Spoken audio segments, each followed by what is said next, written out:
Hey friends, good evening. Hope your evening is a great one. I got a feeling tomorrow morning I'm not going to get a chance to encourage you, so that you can just take this through the evening and into tomorrow. Have you ever spent any time reading Daniel, the book of Daniel?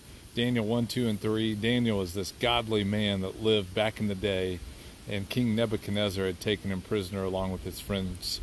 And they chose to chase after the heart of God and listen to him rather than the world system.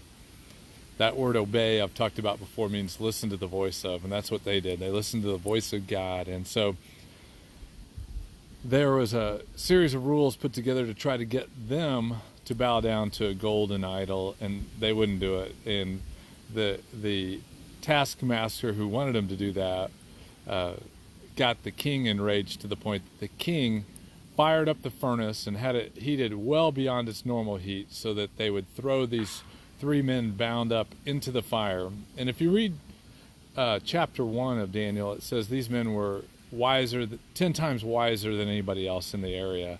And wisdom is a pursuit of life from the vantage point of God. So these guys, they were wise men. They chose to respect God rather than the king, who theoretically had the ability to destroy them. And so his manly servants grabbed him, bound up to throw him in this overheated furnace, threw all three of them in there. Daniel wasn't one of the three, but they threw all three of them in there. And the guards that threw him into the fire were just consumed by the fire. It was so hot, just opening the door consumed them. Have you ever been that close to a fire where the heat itself was just overwhelming to you?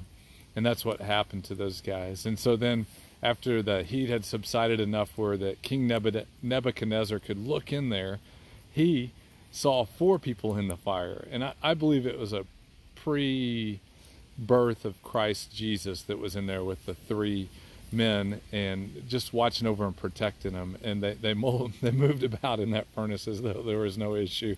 And the king ordered them removed, come out of there, which had to be awesome to the king. Like, he had to be overwhelmed that I can't even kill these guys, throwing them in a fire. But it said after they came out of there, it had no impact on them. It didn't burn their hair, didn't burn their skin. And most interesting is that they didn't even smell of smoke. And so I say that because I'm sitting here by this, and I'm going to have to shower. So is this guy, before I can go to bed, because I smell like a fire. Whoa, easy there, tiger. Somebody could get hurt. So anyway, trust in the God that is able to take you through the fires of life and you not even be affected by it. You don't even smell like smoke. That's the God of faith. Have a great night.